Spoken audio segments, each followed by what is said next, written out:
퇴직 후 취미를 찾는 이들을 위한 세 가지 질문이 있습니다. 박승숙 다시 배움 대표는 우울한 중년에게 취미는 감정 방패라고 얘기를 하는데요.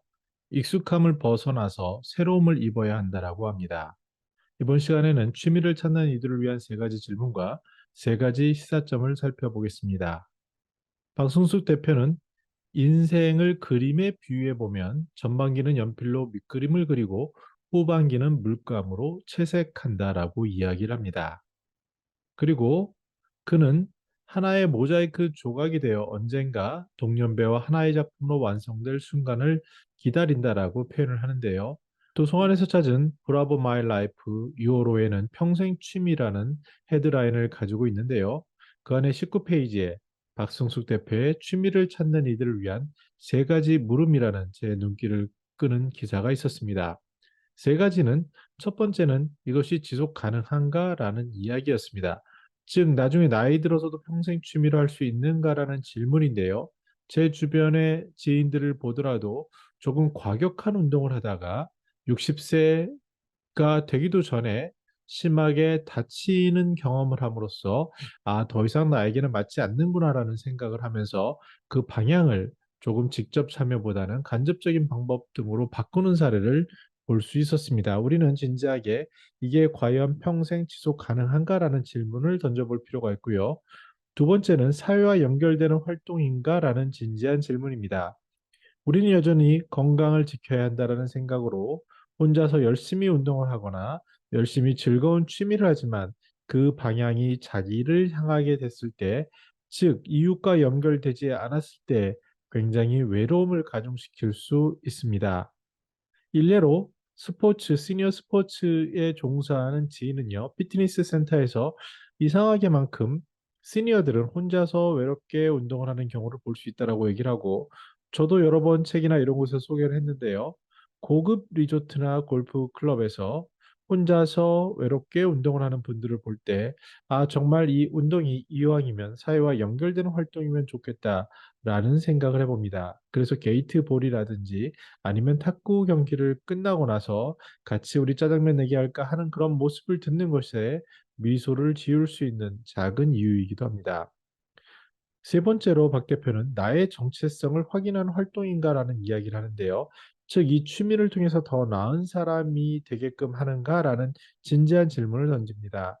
즉, 취미라는 것은 어떻게 보면은 시간을 선용한다라는 표현으로 할 수 있는데, 어떤 경우에 그 의미를 찾지 못할 때, 시간을 그냥 흘려보내는 것 아니야라는 그런 현실감에 부딪히기도 합니다. 그런데 이런 것을 해결하기 위해서 어떠한 봉사와 연결되는 것이 좋습니다. 즉, 이웃을 위한 아니면은 종교기관이라든지 이런 것을 통해서 나의 시간을 선용하고 더 나은 사람의 가치를 줄 수 있는, 예를 들어서 꽃꽂이 봉사 같은 것을 들 수 있는데요. 자기가 좋아하고 아름다운 것을 보면서 그것을 통해서 스스로 위안을 삼을 수 있는 더 나은 사람이 되게 하는, 이러한 세 가지 지속 가능한가, 사회와 연결되는가, 또는 나의 정체성을 확인하는가를 박 대표는 물어보라고 합니다. 여기에 덧붙여서 저는 세 가지 시사점을 말씀드리고 싶은데요. 첫 번째는 삶의 관점에서 봤을 때 사람은 돈의 문제, 그리고 건강의 문제와 함께 이 시간의 문제에 진지하게 답해야 합니다.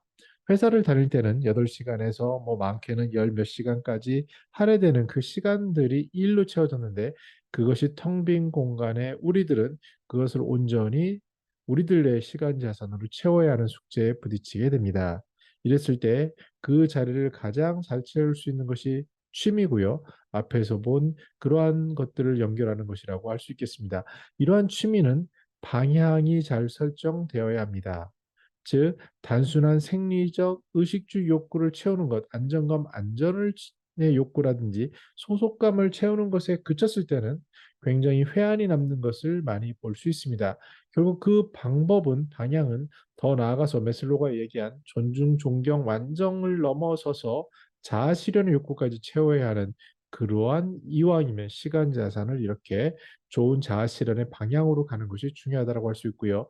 무엇보다 맨 마지막 시점에, 즉 삶과 죽음의 기로에서 웰다잉의 과정 속에서 이것이 나에게 어떤 의미를 줬고 나에게 누구에게나 공평하게 주어지는 24시간 365일이라는 1년의 시간 속에서 나의 남은 삶 속에서 어떻게 어떤 의미를 가지고 나의 흔적을 남기고 내가 어떻게 기억되고 내가 무엇 어떤 유산을 남겼는지 이러한 것들과 연계된 것이어야지 단순히 매슬로우의 일차적인 생리적 의식주 욕구 속에 머무르는 그런 취미는 퇴직 후의 중장년에게는 단순히 건강만을 생각한 것을 넘어서서 시간과 또 그것이 자아 실현에 어떠한 부가적인 의미까지 줄 수 있는 종합적인 것이 되어야 하지 않나 생각해 보았습니다.